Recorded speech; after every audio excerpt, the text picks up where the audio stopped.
There you go. That is a way better performance. Rangers win 5-2 over the Boston Bruins in game 70 of the regular season. I'm getting to the point though where I'm still just ready for some playoff hockey right now because I'm sitting back on my couch and I'm not going to lie.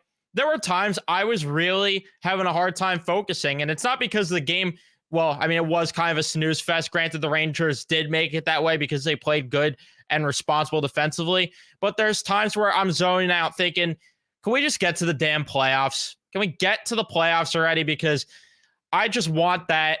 And I want to be able to actually have some damn emotion. Granted, I still do right now because obviously, one, I want them to win. Two, I don't want them to win the division in particular, which thank you, Philadelphia, for nothing in terms of winning tonight. Would be nice if the damn Flyers helped out for once. The one time them asking help from the Flyers, they don't do it. The Islanders ask for help from them for once. They don't do it. Nobody wants to beat Carolina right now, and Carolina doesn't want to lose, which is a whole different problem. But I digress. The Rangers took care of business in terms of what they needed to do. The first period, I don't know. I don't know. I feel mixed about the first. I feel good about the second and third. But again, we'll talk about. Before I do, leave a like here on the post-game show if you enjoyed. Subscribe if you guys are new, especially if you're Ranger fans, and turn on your notifications so you know when I upload or go live on the channel. So why do I feel iffy in particular about the first period? Because on one hand, right, like the metrics tell you and the eye test tells you they didn't necessarily play horrendous defensively at 5v5 that period. They actually did pretty good. They only allowed 2 high danger chances. It felt that way. But the problem is they took penalties. And when they took penalties, their penalty kill disappointed. And I don't know about you guys, but this I don't think is ideal defense on the penalty kill. So let me walk you through this. So Trocheck's just gliding instead of getting in to the puck battle. Then a pass gets in front to Coyle. Quick makes a bunch of saves. Everybody's scrambling. And Eric Gustafsson, for whatever reason, sees Trent Frederick, I think that is, on the ground. Or was it Charlie Coyle? I don't even remember. I might be getting the guys mixed up. But regardless, he sees someone down on the ground and he decides, you know what? Let me go help. I can't tell if that's Goudreau or who that is in the picture. But he's like, you know, let me go help out there. Brain Schneider, he's standing there trying to block the shot. You could argue maybe he should go up and try and play the puck.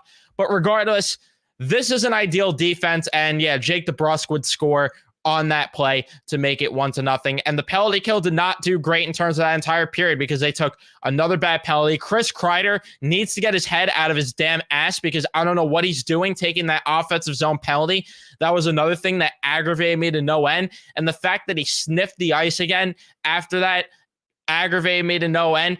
I don't care about the result and that they won and that it doesn't matter at the end. No. When he has 2 crucial mistakes in 2 games in a row, you got to put his ass on the bench. And credit to Laviolette, he did it for most of the second.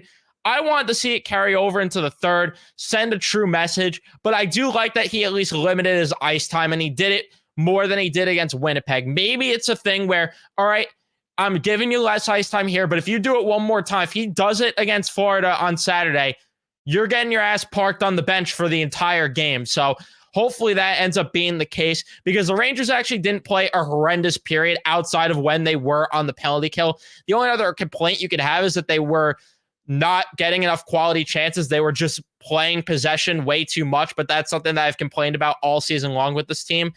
And the second period, things just turned around and were a lot better in terms of that. Like they exchanged a couple mid chances to start each team, but the Rangers would end up scoring as Schneider has a nice breakout. He had a very good game all night long, gets through the neutral zone, a couple passes go by there, and Panarin gets a bounce to him, and he buries it 5-hole. The Rangers definitely did have bounces on their side in this game. I'm not going to sit here and complain about it, though. That tied the game up at 1, and then later on, the Rangers would end up making it 2-1. Wenberg with a great forecheck, is what I meant to say there, and forces it on Boston. Panarin gets the puck, tries to get a cross crease pass over to Wenberg. It ends up going off DeBrusk, I believe, actually, and in. So DeBrusk with his second, but also Panarin because he gets credited with the goal. 2-1 there. The only other complaint you could really have, again, with that is special teams not converting, because the power play in this game in general, too, wasn't really great at all. The power play does need to turn it around. And then you get to the third period. Boston ties the game up early. They cycle. Goudreau not really helping out there as a wraparound attempt goes. Marchand's wide open in the slot. VC and Rempe are just not helping at all there. Then a loose puck is just poked in there by Boston to tie the game up at 2. But they responded right away. Rossi to Mika, a fake shot from Gustafsson over to Fox, and there's room on the glove side for him to snipe it 3-2. And the Rangers just did what I've been asking them to do most of the year, which is play a solid shutdown third period. The defensive period they played there, very ideal. And then you got the 2 empty netters from Mika and Panarin. Panarin getting the hat trick there. When are we going to push the agenda for this guy getting in the MVP conversation? Because I'm tired of national media not talking about it. I'm tired of us as a fan base even not talking about it, not giving this guy MVP chance certain nights. Let's go. Let's push this agenda, because he's got 40 on the year now quietly. Well, 41 actually now, even if you want to make it even better there. And he's at 98 points. He might get a 100-point season, which is something that we were questioning. When is he going to do it? I felt this was going to be the year, and might end up being the year. So we got to start pushing the damn agenda for Panarin to be a MVP candidate. And again, that third period, though, in particular, to get back in terms of the team play, I really love the way they played shutdown hockey there. They didn't generate too many quality chances there in the third, maybe like 1 or 2, but that's how you want them to play in terms of just not taking too many risks. You don't want them to be racking up and getting in a high offensive duel there in the third period. You want them to set the tone, clog the damn neutral zone, and that's what they did. And I'm very pleased with that. That was probably my favorite period of the game, even though the second period I thought was also pretty solid for the most part. The first period is the only period that was just kind of meh, just because special teams killed them. That's really all you could complain about with this game in general, is the special teams. And if you're going to complain about anything else, maybe you complain about the fourth line's play. The fourth line was very underwhelming, and it sucks because I thought Rempe was going to come in and make a big impact. He was a little physical, not to discredit entirely, but I thought he changed the dynamic of the fourth line, and he didn't really show that in this game. Not that I'm causing it as a concern right now and flagging it as a concern, but it is unfortunate that they weren't noticeable in this game. But it wasn't really a physical game regardless, so it's not like you're demanding Matt Rempe to, be noticeable out there. But at the same time, you got to show that you can play hockey on top of being physical. Like, it's great that you're here to protect your guys when things are getting physical, but you got to play some damn hockey. And I hope that he doesn't end up being invisible in these games here down the stretch where, he does need to show up and actually play some good hockey here. But that's pretty much all I got to mention there. Panarin, best player on the damn ice. Lafreniere had a quietly good game as well. Nobody's talking about it because Panarin got most of the points and because Lafreniere only got 1 point in this game. Trocheck was arguably the worst of that line, and he still didn't even play a bad game. The first line, pretty solid, actually. I didn't love Kreider's game, obviously, but Jack Roslovic had a better game than we've seen from him lately. He was noticed on the forecheck. The third line, doing a very good job on both sides. And then how about Zach Jones, who I cannot stop raving about? He has been so good for this team, and Eric Gustafsson needs to take a seat when this team's fully healthy. Sorry, it's the damn truth. And Gustafsson didn't have that many mistakes outside of that. There were a couple of bad breakout passes here and there, but Zach Jones needs to be the guy. The way that he breaks the puck out, the way that he walks the blue line in the offensive zone, the way he flies through the neutral zone, everything right now you could love about Zach Jones' game, unless you're someone that demands physicality from him. Sorry, that's not going to be Zach Jones, but he has been playing so good, and it's hard to argue that he should be out of the lineup when this team's fully healthy. I love what they're getting from him, but yeah. And then Braden Schneider, like I mentioned before too, thought he had a pretty solid game as well. I know Gus had the assist to Fox's winner at the end, but he was still shaky at parts of the game. And Zach Jones has just been so good in his own end and better than Gustafsson, in my opinion. I thought he was better when it came to the defensive side things. But yeah, overall, pretty solid effort. Again, you get no help, though, from Carolina, which is very unfortunate. And I'm glad the Rangers pulled themselves, though, within now one win of grabbing the President's Trophy spot. Beating Boston there is huge. The first time they've swept Boston since 2016, 2017 in the regular season. I fact-checked that before the game. And if I'm wrong on my fact-checking, then I guess it's not a fact check, and I guess that it's a wrong check, and you guys could correct me, but pretty sure that's what it was. Let's hope that's not the same result as that year where they were second-round exits to a lesser opponent, but still, would love to see them grab the President's Trophy, grab the 2 points in that game in hand they have on Boston, and really secure themselves ahead of Carolina if possible. It's hard to say they control their destiny, though, when Carolina doesn't stop freaking winning games, but technically the Rangers do control their own destiny, and they got to keep winning games. It's not going to be easy with the schedule comparison because the Rangers play Florida, and then they have a couple other tough teams. It lightens up a bit, sort of, because you do play Colorado, which isn't easy, but I more so meant with Philadelphia and Arizona, Pittsburgh, New Jersey, Detroit, like those are, and then Montreal, the Islanders, like these are all teams you should beat. The only tough team really in terms of like high class teams are the Panthers and the Avalanche. Outside of that, these are all like either fringe playoff teams or teams like Montreal and Ottawa who stink. So hopefully they could string together wins and grab that President's Trophy. That's what I want them to do. And I know it's not the popular take. I know most people don't want them to win the division and grab the President's Trophy. I do. I want them to do it, and I think that they can do it. Hoping they can. Granted, again, Carolina's schedule. I'm actually curious, what is their schedule looking like down the stretch? I'm pretty sure they have a very easy schedule, actually, too, which is what's really annoying about all of this. They play Washington tomorrow. That could give them trouble, but that's a team they should beat. Toronto, that's a tougher opponent. Then they play Pittsburgh, Detroit, Montreal. They have Boston for 2 games. But then they also play teams like Columbus twice, Chicago, and then St. Louis, vomit worthy. So I don't know. They could do it, but it's going to be very tough. So we'll see. That's really all I got to mention with the game. Don't know if I really have anything else, honestly. Other than that, pretty solid win. Improve the special teams going forward, and that's all you could really ask for. I'm going to get to the chat, though. Leave a like if you haven't, subscribe, and turn on your notifications so you know when I upload or go live. Let me see what you guys have to say in the chat about this one. And yeah, I agree. When are they going to start giving Laffy more credit? All he does is forecheck, takes the puck away, and now score. I feel he's going to explode very soon with goals. I think next year is when you're going to see him rocket up in points. I think he needs an off season of training and everything to get his shot improved.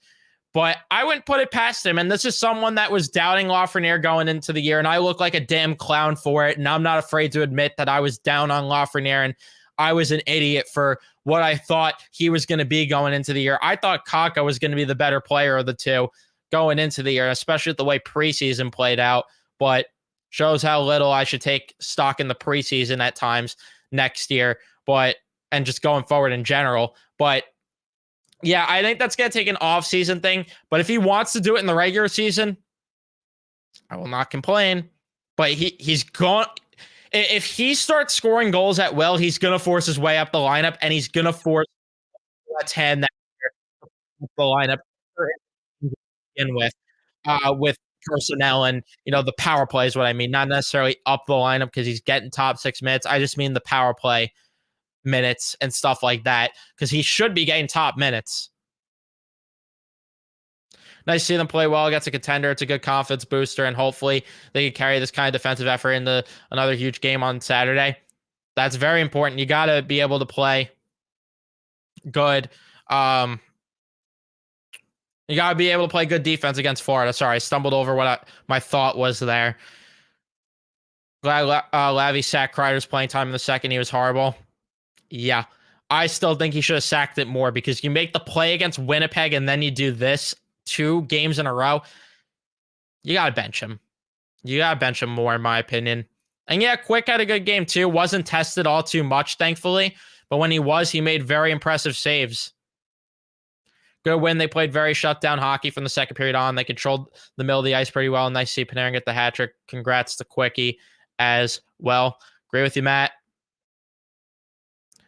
Yeah, play great against teams that don't play good trap against them. That's something that would be nice, is that, you know, they could beat teams like Florida who are going to be playing a neutral zone trap.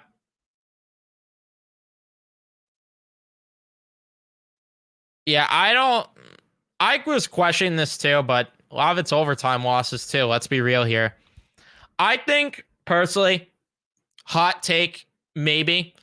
I think if the Rangers snag the President's Trophy spot, or even Carolina, and Boston's in a spot where they have to go and face the Tampa Bay Lightning, I think Tampa wins that series.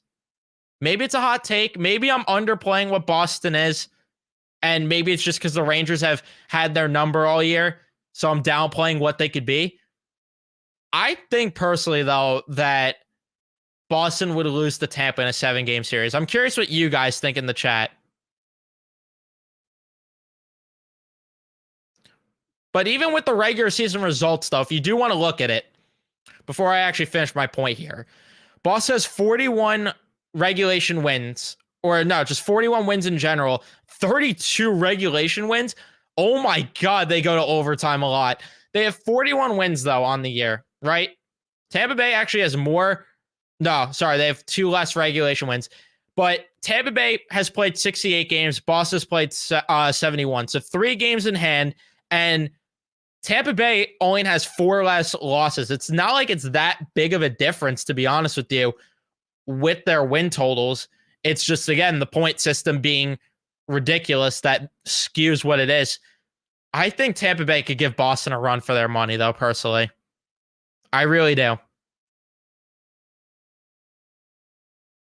I agree with you. I like Ruhwedel's game. I really, really do. And I don't think Ruhwedel's going to stay in the lineup because Jones has been good and they like Gus more. But Ruhwedel's been good. They got him for depth and he's been quality depth. It's better than seeing what they would have brought up. Like, don't get me wrong, Scanlon maybe intrigues me at some point, but he's still young. It wouldn't be good to have to rely on Scanlon right now.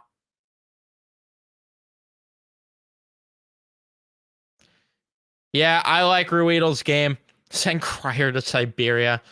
Yeah, Carolina won overtime. Panarin did not get an assist, at least when I was putting the stats up. It didn't say he did, unless I went past it. Yeah, no, he didn't get an assist tonight.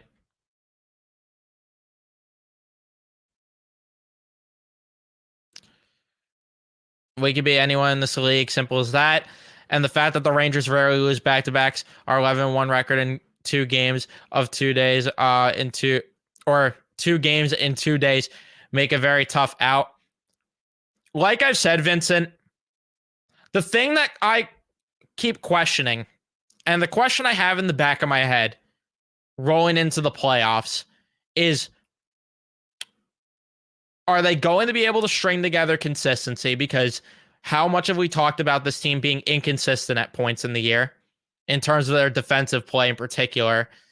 And my second question would be, are the star players going to show up? Because we've seen for the past 3 years now, or 2 years, this would be the 3rd year if it didn't happen, I should say, is Artemi Panarin going to play well? Because he just simply hasn't the past 2 years. He had the overtime winner against Pittsburgh, but he no-showed come playoff time. Is that going to change? I'm hoping. I'm really, really hoping. But that's one of my questions. And my third one is the mentality of this team in general. What is the mental makeup? Because they choked 2-0 leads 2 years in a row. If they go up 2-0, what's going to happen this year? I like their odds more this year because they have a better coach behind the bench that knows what he's doing. But it's just questions that you have to ask, because we've just seen it too much, which is why I have cautious optimism going into the playoffs, or just I'm going into this thing with caution in general, even if you don't want to use the word optimistic. I'm going in with caution, pause, because of the fact that I'm worried based on last year, more so in particular than 2 years ago. Even 2 years ago, things went the Rangers' way. I'm curious of what's going to happen, but that's where my criticism and just cautiousness comes in, and hesitancy comes in with saying that this team is a no doubt cup threat, because they could be if they're at the top of their game. I say it time and time again, but will they be?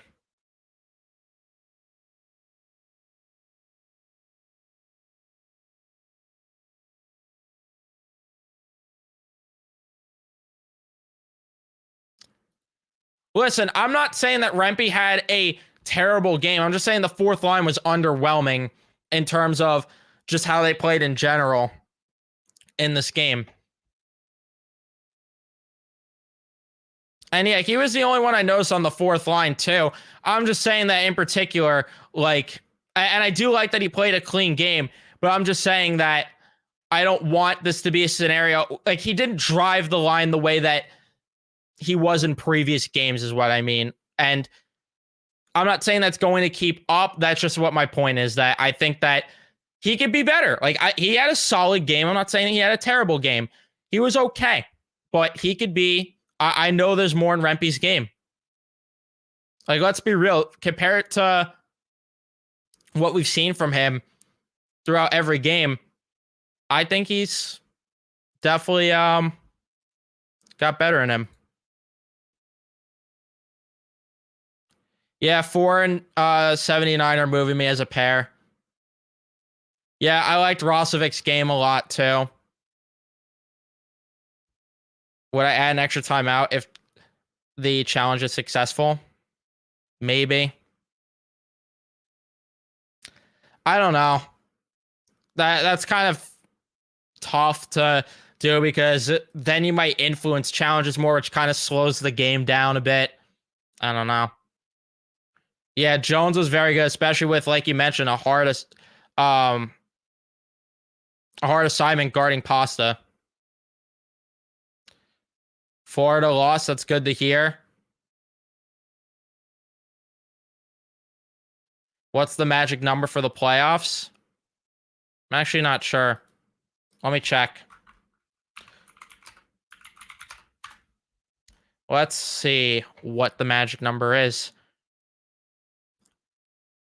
It says 5 on here, but I don't think it updated. So, and I'm assuming with the Islanders' loss today, that helps them out in terms of. Why am I stumbling on my words tonight? That helps them out in terms of the race here. Although Washington's still lingering, which kind of might change it. So either 3 or 1 point, probably. I'm not sure, though. I'm not sure how all that works. I don't think it's an injury thing with Kreider. He's kind of been.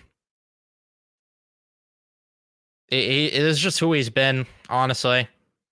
Yeah, 16-5-2 from Quick. Very impressive. And like you said, the fourth line just didn't click in general tonight. And again, it's not to discredit what they were. And I'm not saying that they played complete ass tonight. I'm just saying that they were the most underwhelming line out of all of them.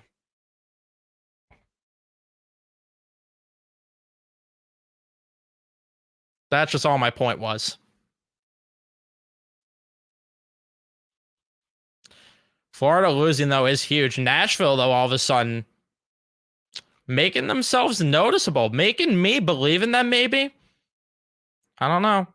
And yeah, that's what the NHL should be. I love the Rangers wearing the blue jerseys on the road.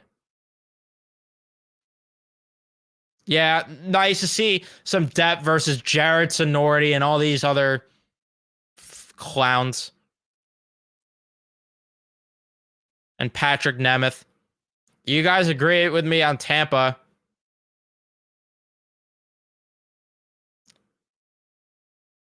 You guys don't want Tampa still, huh?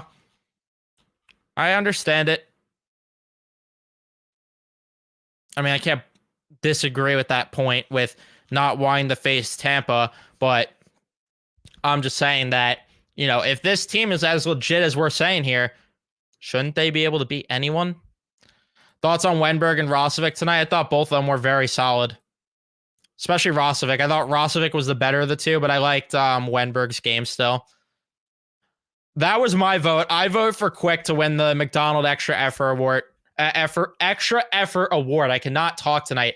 That's who my vote was for, and I think that he should get it because of the fact that that award's supposed to be for both on ice play and off the ice, and part of it was the whole thing, like with Blake Wheeler. He went down before the Stadium Series game. We heard a story about how Jonathan Quick took Blake Wheeler's kids out on the ice and skated with them, and he's done so much more for the community and this team. And it's not to take away from other players and what they've done, because I'm sure that guys like Trocheck, who I know a lot of people are voting for, I'm sure he's been involved in the community as well. But I'm just saying, like, in terms of what we've heard from Quick, and then on top of that, his performance in terms of just playing completely unexpected and carrying the load at one point when Igor Shesterkin was struggling. I gotta go with Quick. I could understand the argument though with a guy like Trocheck, because Filipino goes down early in the year, and all of a sudden he's now going back into that 2C role, and he's been unbelievable.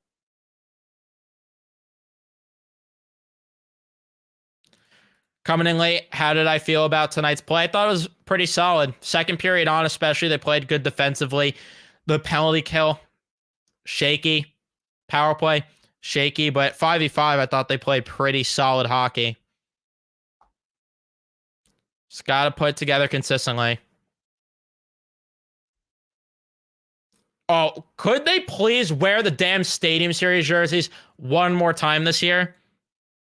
Which, by the way, I do have to show you guys something. Speaking of the Stadium Series jersey, I do have to show you guys something. I'm going to quickly put the starting soon graphic up. You guys will see, though.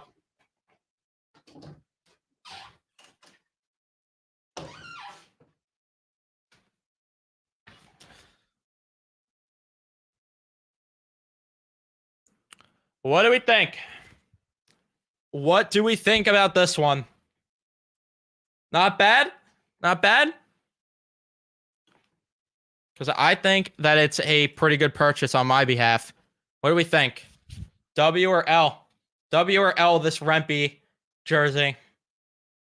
Shout out to Cool Hockey for the stitching there. Got the patch on this one. I got to get the patch on the other jersey that I have as well. I got an Adam Fox one first, but I decided, no, this is Adidas. I don't get Fanatics. No. We don't do Fanatics here. Yeah. I had to do the stitch. I had to get the stitching done, but I got to get the patch, like I said, on my Adam Fox one, because, why would they sell it with the patch on, right? But I'm going to go put this back.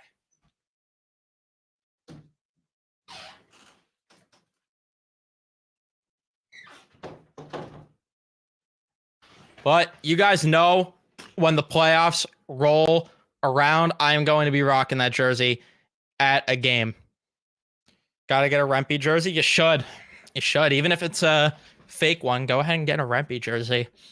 I had to pull the trigger, especially after that fight, and knowing that it was his debut game, and knowing that it was the debut game on the anniversary of his father passing. I was like, it's too perfect of a story to not get a Matt Rempe Stadium Series jersey, because I'm probably going to get one anyway, a Rempe jersey. I was probably going to, but I had to do it. Had to do it once all that happened. And at first they weren't even selling blanks, and I'm like, I'm not even going to be able to freaking get one. And then I found blanks, and I bought 2 blanks, which I'm planning on getting Trocheck on the other blank. So yeah. That one I'm going to have to do, though. Would I rather them play Carolina or Philly? I think that's what you're asking out of that. I don't know. I don't like picking opponents, because every team usually is tough come playoff time. And you got to beat good teams to win the Stanley Cup at the end of the day. Have to.